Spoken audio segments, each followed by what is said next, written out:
৫৮তম বিশ্ব ইজতেমা শুরু হতে যাচ্ছে আগামীকাল। এ উপলক্ষে সব ধরনের প্রস্তুতি প্রায় সম্পন্ন হয়েছে। ইজতেমার প্রথম পর্ব শুক্রবার শুরু হয়ে শেষ হবে ২ ফেব্রুয়ারি। ইজতেমার দ্বিতীয় পর্ব ৩ ফেব্রুয়ারি শুরু হয়ে ৫ ফেব্রুয়ারি আখেরি মোনাজাতের মাধ্যমে শেষ হবে। এরপর ৮ দিন বিরতি দিয়ে ১৪ ফেব্রুয়ারির তৃতীয় ধাপের বিশ্ব ইজতেমার আয়োজন করবেন সাদ অনুসারীরা। ১৬ ফেব্রুয়ারি রোববার আখেরি মোনাজাতের মধ্য দিয়ে শেষ হবে এবারের বিশ্ব ইজতেমা। আতিকুর রহমান তিতাসের রিপোর্ট। টঙ্গীর তুরাগ তীরে শুক্রবার থেকে শুরু হচ্ছে বিশ্ব ইজতেমা। ফজরের নামাজের পর আমবানের মধ্য দিয়ে শুরু হবে ইজতেমার ৫৮তম আয়োজন। এতে অংশ নেবেন মৌলানা জোবায়েরপন্থী তবলিগের সাথীরা। প্রথম পর্বের ইজতেমায় অংশগ্রহণের জন্য বিভিন্ন খিত্তা ও পয়েন্টের জিম্মাদার মুসল্লিরা এরই মধ্যে ময়দানে আসতে শুরু করেছেন। যারা ইজতেমা ময়দানে এসেছেন তারা তাদের নিজ নিজ খিত্তায় অবস্থান করছেন। আমরা ইনশাল্লাহ দিনের কথাবার্তা শিখবো, এটা দায় শোনাবো। ইনশাল্লাহ আমরা দিন শিখবো, দিনের পর আমল করব, আল্লাহকে আজ খুশি করবো, পরিবর্তন হয়ে কবরে চলে যাব। আল্লাহ তাআলা আমাদেরকে এই দিন শিখবার জন্য পাঠাইছে। হুজুর পাক সাল্লাল্লাহু আলাইহি ওয়াসাল্লাম তরিকায় চলা, হ্যাঁ, আল্লাহর হুকুম মানা, দুনিয়াতেও শান্তি আখিরাতেও শান্তি। আমরা এখানে আসছি, বয়ান হবে, ইনশাল্লাহ বাড়ি যায় এটা আমল করব। এখানে মুরব্বীরা যে আদেশ দেয় ওই আদেশ অনুযায়ী ওখানে আমাদের মহল্লায় কাজবাজ করব। যারা আসে তারা কিছু না কিছু এখান থেকে নিয়ে যায়। এখানে আসছি একমাত্র আল্লাহ তাআলাকে রাজি খুশি করার জন্য। আমরা আসছি দিনের দাওয়াত, দিন থাকবে তো দুনিয়া থাকবে। এবারের ইজতেমা ওলামায়ে কেরামের তত্ত্বাবধানে শুরায়ে নিজামের অধীনে 2 ধাপে অনুষ্ঠিত হবে। প্রথম পর্ব ৩১ জানুয়ারি শুরু হয়ে 2 ফেব্রুয়ারি আখেরি মোনাজাতের মধ্য দিয়ে শেষ হবে, আর দ্বিতীয় পর্ব শুরু হবে 3 ফেব্রুয়ারি। আগামী 5 ফেব্রুয়ারি আখেরি মোনাজাতের মধ্য দিয়ে এটি শেষ হবে। প্রথম পর্বে অংশগ্রহণ করছে ঢাকার একাংশ সহ ৪১টি জেলার তাবলিগের সাথীরা। এদিকে তৃতীয় পর্ব শুরু হবে আগামী 14 ফেব্রুয়ারি। এতে অংশ নেবেন মৌলানা সাদের অনুসারীরা। শেষ ধাপ আখেরি মোনাজাতের মধ্য দিয়ে 16 ফেব্রুয়ারি শেষ হবে। বিশ্ব ইজতেমা উপলক্ষে ময়দানের চারদিকে গাজীপুর মেট্রোপলিটন পুলিশের পক্ষ থেকে সিসি ক্যামেরায় নজরদারির ব্যবস্থা করা হয়েছে। প্রায় ৭,০০০-এর মতো আইনশৃঙ্খলা বাহিনী নিরাপত্তার দায়িত্ব পালন করবেন। থাকবেন ১০,০০০ স্বেচ্ছাসেবী। বিভিন্ন মেট্রো থেকে মোর দেন 7,000 পুলিশ অফিসার এসেছে। আমরা বিভিন্ন ইউনিট থেকেও পুলিশ অফিসার এনে আমরা এখানে ডিউটি সাজিয়েছি। আমাদের 16টি ওয়াচ টাওয়ার আছে, যেখান থেকে আমরা বাইনোকুলারের মাধ্যমে আমরা ভিজুয়ালি দেখব, আমরা ফিজিক্যালি দেখব কোথাও কোনো ঝামেলা হচ্ছে কি না। আমরা সকল ব্যবস্থা রেখেছি। এরই মধ্যে সিটি কর্পোরেশনের পরিচ্ছন্নতা কর্মীরা ইজতেমা ময়দানের সামনের রাস্তা পরিষ্কার পরিচ্ছন্নতার কাজ শেষ করেছেন। আতিকুর রহমান তিতাস, মাই টিভি। এবারে মাই টিভি বিশেষ।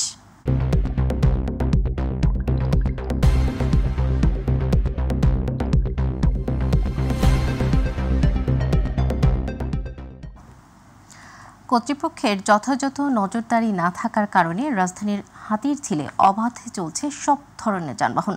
ফলে দিনকে দিন বেপরোয়া গাড়ি চালকদের জন্য এক অভয়ারণ্য সড়ক হিসেবে পরিচিত হয়ে উঠছে দৃষ্টিনন্দন হাতিরঝিল। দেশের পর্যটন শিল্পের অপার সম্ভাবনাময় হাতিরঝিল সড়কে এসব রুট পারমিটবিহীন বাস চলাচল বন্ধে কার্যকরী পদক্ষেপ না নেওয়া হলে হাতিরঝিলের প্রতি সবার আগ্রহ হারাবে বলেও মনে করছেন নগরবাসী। জাহিদ আহমেদ বাবুর বিশেষ রিপোর্ট। অবাধে বাস চলাচলের এই চিত্র দেখে সহজেই মনে হতে পারে এটি নগরীর বিধিনিষেধ না থাকা কোনো এক ব্যস্ততম সড়কের চিত্র, কিন্তু না, এটি রাজধানীর সংরক্ষিত সড়কের একটি হাতিঝিল সড়কের চিত্র, যেখানে কোনো প্রকার নিয়ম নীতি তোয়াক্কা না করে চলাচল করছে নগরীর অন্য সব রুটের বাস। কিন্তু কেন? চলুন জেনে আসা যাক কি বলছেন চালক ও যাত্রী সাধারণ। ওই মোচাকের রাস্তাটা মগবাজার দিয়ে বন্ধ, রাস্তাটা কাটার জন্য। আজকে তো প্রায় আমরা মাসখানি হয়ে গেল আমরা এখানে আসতেছি। এখন হাতিরঝিল সংরক্ষিত এলাকাতে তো আসলে লোকাল গাড়িগুলো ঢোকা নিরাপদ না। নগরীর বিভিন্ন রুটের এইসব যানবাহন অনায়াসে ঢুকে পড়ার ফলে হাতিরঝিলের এই একমুখী সড়কটি কতটা নিরাপদ তা নিয়েও জনমনে রয়েছে নানা প্রশ্ন। পড়া গতিতে থাকার কারণে ব্রেক করতে পারে না, তার ফলে একটা দুর্ঘটনার শিকার হচ্ছে মানুষ। এগুলো ব্যাপকভাবে গাড়ি চালায়, নির্দিষ্ট গতিসীমার বাইরে চালায়। সমস্যা নিরসনে যথাযথ কর্তৃপক্ষের সম্মিলিত প্রয়াসে কার্যকরী পদক্ষেপ নেওয়ার কথা জানান ঢাকা উত্তর সিটি কর্পোরেশনের সচিব মাসুদ আলম সিদ্দিক। গণপরিবহন এটা কিন্তু আলাদা অথরিটি আছে এবং হাতিরঝিলের এরিয়াটাও এটা আলাদা অথরিটি আছে। হ্যাঁ, তো সেই ক্ষেত্রে ঢাকা উত্তর সিটি কর্পোরেশনের করণীয় কি সেটা আমরা দেখে তারপরে বলতে পারবো আর কি। বিনোদনের অন্যতম প্রাণকেন্দ্র হাতিরঝিল হারাতে বসেছে তার অপরূপ সৌন্দর্যমণ্ডিত রূপ। আধুনিকতার ছোঁয়ায় গড়ে ওঠা সেই হাতিরঝিলে প্রবেশ অধিকার সংরক্ষণ রাখা হলেও সেখানে এখন সব ধরনের যানবাহনের অবাধ বিচরণ। এ নিয়ে জনমনে রয়েছে নানা প্রশ্ন। হাতিরঝিলে 2 দিন আগেও একটা অ্যাক্সিডেন্ট হয়ে একটা মানুষ মারা গিয়েছিল। তো এটাতে আসলে পর্যটনের একটা ব্যাপক ধস নামার পড়তে পারে। এবং আমি বোটেই যাতায়াত করি, বোটে যাতায়াত করতে আমার খুব ভালো লাগে। বাস চলাচলে বিধিনিষেধ থাকা সত্ত্বেও গুরুত্বপূর্ণ এই সড়কে অন্য রুটের বাস কেন চলছে, এই বিষয়ে তেজগাঁও জোনের ট্রাফিকের ডিসি মুঠোফোনে জানান হাতিরঝিলে রুট পারমিটবিহীন বাস চলাচলের কারণ। মগবাজার সাত রাস্তা হয়ে যে গাড়িগুলো চলাচল করতো মহাখালীর ওইদিকে, সেই গাড়িগুলো আসতে পারছে না, বা ওই আপনার রাস্তা কাটা থাকার কারণে চলাচল করতে অসুবিধা হচ্ছে। সেই কারণে তারা হাতিরঝিল হয়ে এসে রেইনবো ক্রসিং এ ঢুকছে গাড়িগুলো। হ্যাঁ, বিকল্প রাস্তা হিসেবে এটা ব্যবহার করছে সাময়িক ভাবে। এটা ওই রাস্তা মনে হয় কিউরিং এর টাইম শেষ হলেই তাড়াতাড়ি খুলে দিবে সিটি কর্পোরেশন, তখন এদিক দিয়ে আবার চলাচল করবে। সংরক্ষিত এলাকা হাতিরঝিলে ট্রাফিক পুলিশের উপস্থিতি থাকা না থাকা এবং হাতিরঝিলে অন্য রুটের বাস প্রবেশের কারণ তুলে ধরেন এসি ট্রাফিক তেজগাঁও স্নেহাশিস কুমার দাস। হাতিরঝিলের নিয়ন্ত্রণ কর্তৃপক্ষ হচ্ছে আপনার রাজুক। তো আনসাররা বিভিন্ন মোড়ে মোড়ে ডিউটি করে হাতিরঝিলে, আপনি হয়তো সেটা দেখে থাকবেন। আর যেহেতু গাড়ির উপস্থিতি হাতিরঝিলে নর্মালি অন্যান্য রাস্তা থেকে কম থাকে, এই জন্য ট্রাফিক ডিপ্লয়মেন্টও কম থাকে। মোল্লাটাও লেফট হ্যান্ড করে হাতিরঝিলে ঢুকতেছে, তো এই জন্য গত 1 সপ্তাহ ধরে হাতিরঝিলে গাড়ির সংখ্যা বেশি। হাতিরঝিলের পরিবেশ রক্ষায় আগের মতো নজরদারি না থাকার ফলে হাতিরঝিল এখন অভিভাবকহীন হয়ে পড়েছে বলে মনে করছেন কেউ কেউ। সবাই বলছেন পর্যটন শিল্পের এই অপার সম্ভাবনাময় হাতিরঝিলকে তার প্রকৃতির কাছে ফিরে যেতে হলে নিতে হবে কার্যকরী পদক্ষেপ, আর তা না হলে অবহেলা আর উদাসীনতার মধ্য দিয়ে মুখ থুবড়ে পড়বে দেশের এই পর্যটন শিল্পের গুরুত্বপূর্ণ খাত। Zahid Ahmed Babu, my TV, Dhaka. July August গণহত্যায় যাত্রাবাড়ী থানার সাবেক ওসি আবুল হাসান ও সহকারী কমিশনার তানজিল আহমেদকে আন্তর্জাতিক অপরাধ ট্রাইব্যুনালে হাজির করা হয়েছে। সকালে তাদেরকে হাজির করা হয়। জুলাই আগস্টের আন্দোলনে নিরস্ত্র মানুষের উপর গুলি চালানো ও নির্দেশ দেওয়ার অভিযোগ রয়েছে তাদের বিরুদ্ধে। এর আগে ট্রাইব্যুনালকে প্রসিকিউশন জানায় আন্দোলনে সবচেয়ে বেশি হত্যাযজ্ঞ চালানো হয় যাত্রাবাড়ী এলাকায়। আহত অবস্থায় পড়ে থাকার পরও ব্রাশ ফায়ার করে মানুষ হত্যা করা হয়। প্রায় 4 শতাধিক মানুষকে হত্যা করা হয়েছে যাত্রাবাড়ী এলাকায়। অভিযোগে বলা হয়েছে সেই হত্যাকাণ্ডে প্রধান ভূমিকা পালন করেছিলেন যাত্রাবাড়ী থানার সাবেক ওসি আবুল হাসান, নির্দেশদাতাদের একজন সহকারী কমিশনার তানজিল। বিএনপির সিনিয়র যুগ্ম মহাসচিব রুহুল কবির রিজভী বলেছেন, নিজের বানানো নরক ফিরে পেতে আবারও ক্ষমতায় বসতে চায় শেখ হাসিনা। এ বিষয়ে অন্তর্বর্তী সরকারকে তৎপর হবার আহ্বান জানান তিনি। সকালে নয়াপল্টনে বিএনপির কেন্দ্রীয় কার্যালয়ের সামনে আর্থিক অনুদান প্রদান অনুষ্ঠানে তিনি এসব কথা বলেন। বিচার বিভাগ শক্ত হলে অনেকেই ইতিমধ্যে বিচারের আওতায় আসতে উল্লেখ করে তিনি বলেন, ঢিলেঢালাভাবে সরকার পরিচালনার জন্য এই অবস্থার সৃষ্টি হয়েছে।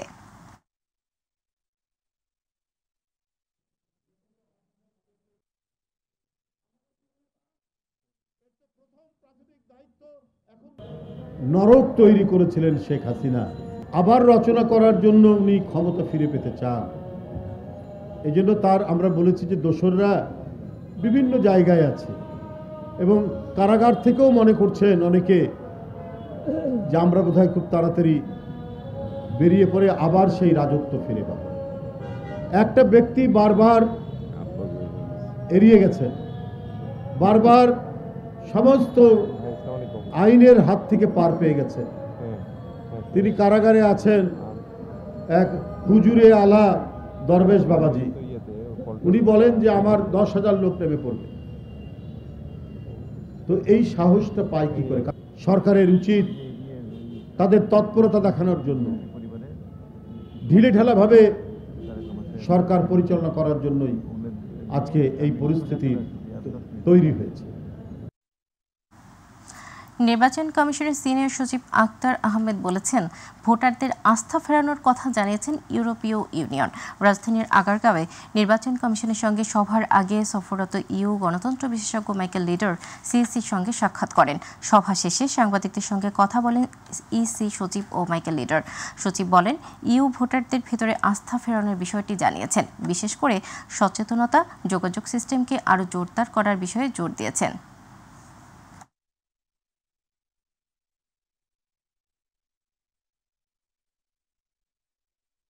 কমিটমেন্ট আছে for free fair and credible election, এবং এটাই ওনারা খুব সুন্দরভাবে আমাদেরকে বলেছেন যে এখন বাকিটুকু সময়ের ব্যাপার যেন এই জিনিসটা হয়। আমরা ওনাদের কাছে আমাদের বিদেশে যারা আছেন ডায়াসপোরা, যারা প্রবাসী ভোটার, তাদেরকে কি করে আমরা ভোট ব্যবস্থাপনার মধ্যে আনতে পারি সে বিষয়ে আমরা বলেছি যে তাদের জন্য পরামর্শ বা যদি কোনো মডেল থাকে আমাদের কাছে শেয়ার করতে। 7 কলেজের সঙ্গে না থেকে সরকারি তিতুমির কলেজকে স্বতন্ত্র বিশ্ববিদ্যালয়ে রূপান্তর করা সহ 7 দফা দাবিতে আমরণ অনশন কর্মসূচি পালন করছেন কলেজের কিছু শিক্ষার্থী। পূর্ব ঘোষিত কর্মসূচি অনুযায়ী সকাল থেকে কলেজটির মূল ফটকের সামনে তিতুমির বিশ্ববিদ্যালয়ের রাষ্ট্রীয় স্বীকৃতির দাবিতে আমরণ অনশন ব্যানারে তারা অনশনে বসেছেন। গত 28 জানুয়ারি ঢাকার সরকারি তিতুমির কলেজকে বিশ্ববিদ্যালয়ে রূপান্তর এবং বিশ্ববিদ্যালয়ের প্রশাসনিক কাঠামো গঠনে 48 ঘণ্টা সময় বেঁধে দিয়েছিলেন শিক্ষার্থীরা। এই দাবি মানা না হলে আজ থেকে মহাখালীতে সড়ক ও রেলপথ অবরোধের ঘোষণা দিয়েছেন তারা। সেই সঙ্গে মঙ্গলবার থেকে ক্লাস পরীক্ষা বন্ধ করে শাটডাউন তিতুমির কর্মসূচি পালনের ঘোষণাও দেন।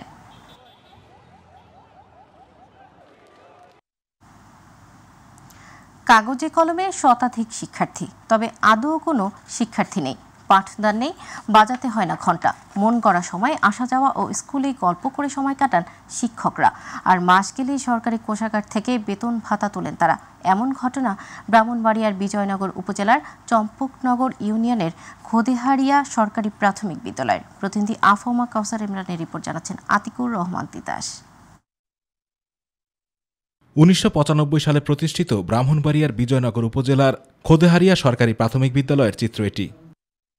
কাগজে কলমে বিদ্যালয়ে শিশু শ্রেণী থেকে 5ম শ্রেণী পর্যন্ত 106 জন শিক্ষার্থী দেখানো হলেও বাস্তবে 5 জন শিক্ষার্থী নিয়ে শ্রেণীকক্ষে চলছে পাঠদান, আর বাকি কক্ষগুলো তালাবদ্ধ। পড়ালেখা হয় না, যদি সুশিক্ষা পাইতো তাহলে তো আমরা বাচ্চা কাচ্চা অবশ্যই এখানে দিতাম। এদিকে ছাত্রছাত্রী নিয়ে অন্য স্কুলে ভর্তি করা হইতেছে। কোন ছাত্র বাইতে চায় না, কোনো আমরা যে ছাত্রছাত্রী নিয়ে অন্য দিয়ে আসি, তদারকি করে না, ঠিকভাবে করায় না, এই হিসেবে হয়তো ছাত্রছাত্রী কম হয় আর কি। সকাল 9:30টায় সরকারি নিয়ম অনুসারে প্রাথমিকের পাঠদান চলার কথা থাকলেও বিদ্যালয়টি চলছে নিজস্ব নিয়মে। সাংবাদিক দেখে তড়িঘড়ি করে মোবাইল দিয়ে শিক্ষার্থীদের বিদ্যালয়ে উপস্থিত হতে বলেন ভারপ্রাপ্ত প্রধান শিক্ষক।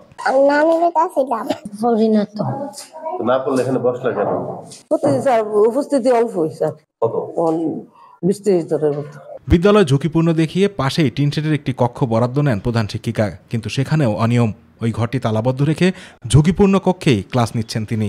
না তালা হুলবো, হুলি প্রতিদিন তো হুলি ফুলে ওই যে এরকম তালা হুলে দিছি না।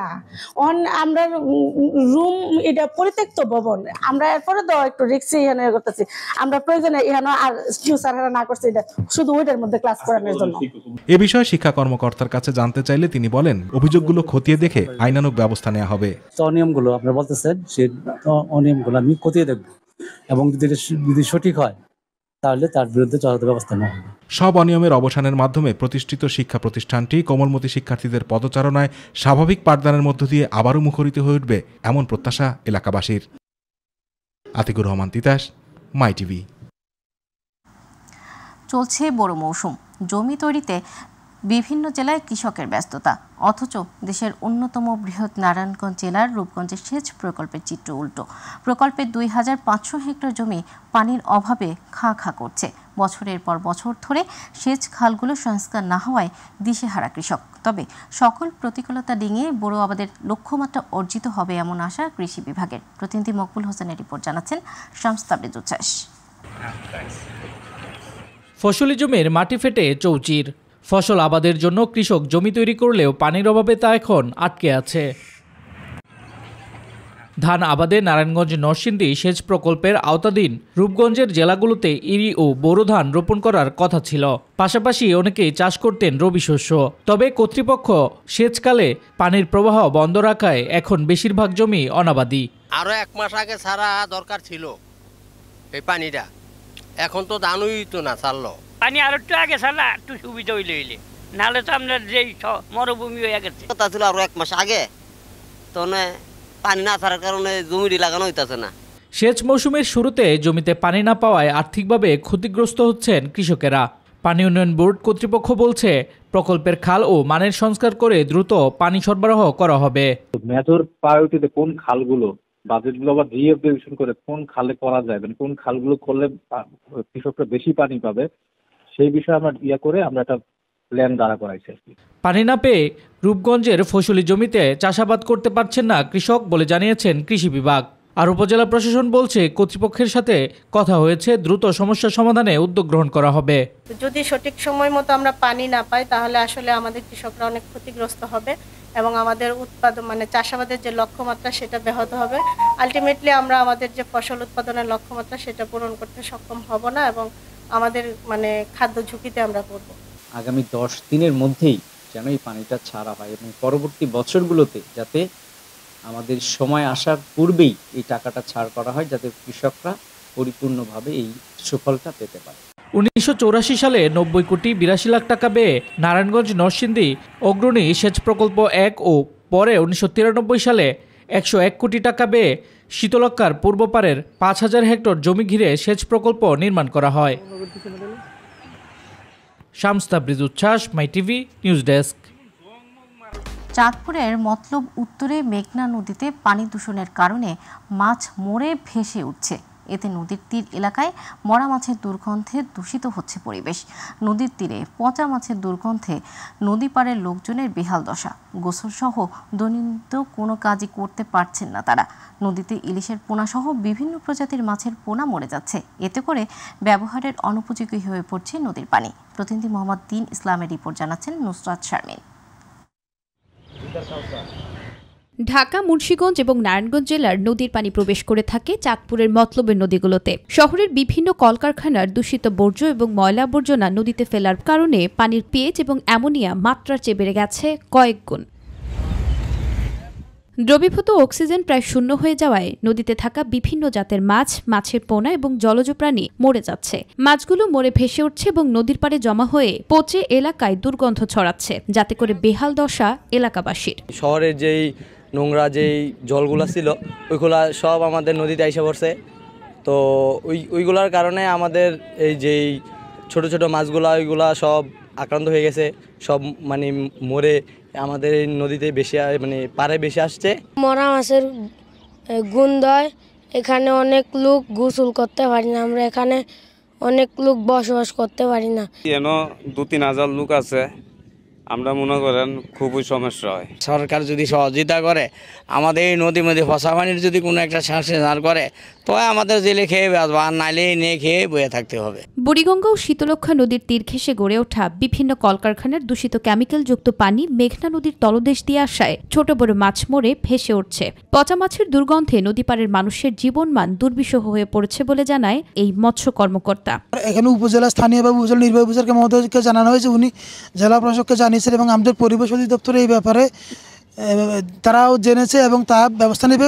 কলকারখানার এইসব বর্জ্যের সঠিক পয়ঃনিষ্কাশন ব্যবস্থা নিশ্চিত করতে সরকারের সঠিক নজরদারির কোনো বিকল্প নেই বলে মনে করেন এলাকাবাসী। নুসরাত শারমিন, মাই টিভি নিউজ।